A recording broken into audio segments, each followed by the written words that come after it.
How far would you go to protect your own blood?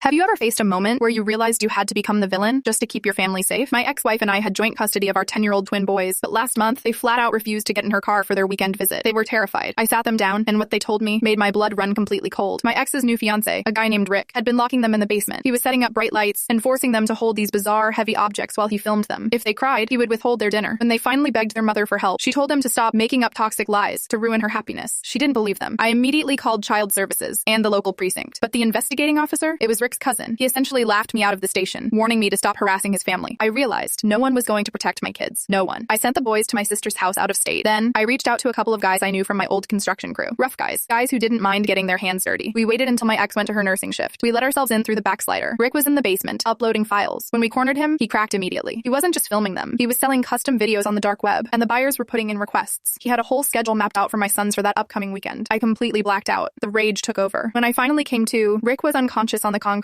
I had a heavy steel wrench in my hand. I knew I was going away for a long time. My kids were going to end up right back with my oblivious ex-wife. I dropped to my knees sobbing. That's when my buddy Marcus grabbed the wrench from my shaking hands. He wiped my prints off, gripped it tight, and looked me dead in the eye. "Go home and hug your boys," he whispered. "I already got 3 strikes. What's one more?" I walked out of that basement, and I never looked back.